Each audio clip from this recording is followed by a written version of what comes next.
So guardians of the Galaxy volume 3 के first teaser में आपने इसे एडम वॉरलॉक को देख ही लिया होगा। अब ये बंदा कौन है, क्या है, क्यों है, इस पे तो हम बात करेंगे ही, लेकिन यहाँ इम्पोर्टेंट ये है कि क्या एडम वॉरलॉक की कॉमिक बुक स्टोरी डिस्कस करना वर्थ इट है, क्योंकि एडम इन्फिनिटी स्टोन है और थैनोस इन सबसे काफी डीपली कनेक्टेड रहा है और एमसीयू में ये पहले ही हो चुका है।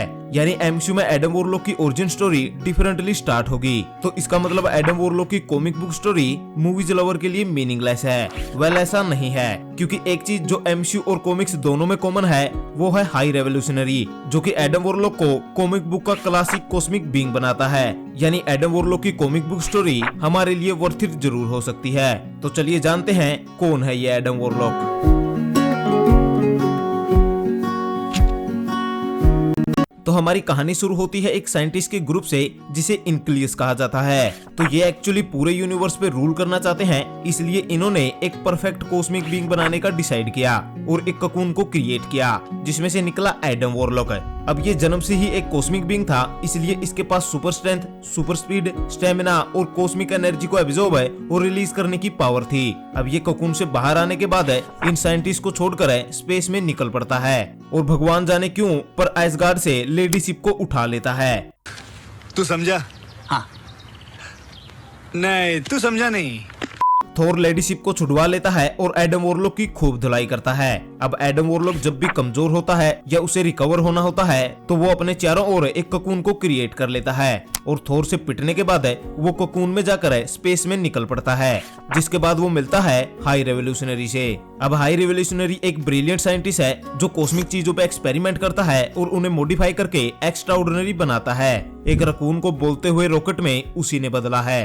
खैर हाई रेवोल्यूशनरी एडम वॉरलॉक के साथ भी एक्सपेरिमेंट करता है और उसके फोरहेड पर सोल स्टोन लगा देता है और उसे काउंटर अर्थ जिसे हाई रेवोल्यूशनरी ने ही बनाया है, हाँ हाई रेवोल्यूशनरी प्लैनेट्स को भी क्रिएट कर सकता है, तो वो एडम वॉरलॉक को उस काउंटर अर्थ पे भेज देता है जहाँ वो मैन बीस्ट से लड़ता है। लेकिन उसकी मुसीबत तब बढ़ती है जब वो अपने ही फ्यूचर वेरिएंट मैगस से मिलता है। अब एडम वॉरलॉक का फ्यूचर वेरिएंट कहाँ से आया ये काफी कंफ्यूजिंग है, बस आप अभी के लिए मान लो। तो एडम वॉरलॉक मैगस को हराने के लिए एक टीम बनाता है जिसमें पिप्दा ट्रोल है, गमोरा, थैनोस है और कुछ छोटे मोटे कॉस्मिक फाइटर होते हैं। ये सब मिलकर मैगस को हरा देते हैं। लेकिन यहाँ जब एडम वॉरलॉक सोल स्टोन की पावर्स का यूज करता है तो थैनोस की आंखें चमक जाती है और आगे थैनोस अपनी लव डेथ को इम्प्रेस करने के लिए सोल स्टोन समेत सारे स्टोन्स को पा लेता है, जिसके दौरान एडम वॉरलॉक सोल स्टोन के अंदर सोल वर्ल्ड में चला जाता है। जिसके बाद इन्फिनिटी गॉन्टलेट कॉमिक्स में एडम बाहर भी आ जाता है और अवेंजर्स के साथ मिलकर थैनोस के अगेंस्ट फाइट करता है, जिस दौरान वो इन्फिनिटी गॉन्टलेट को भी पहनता है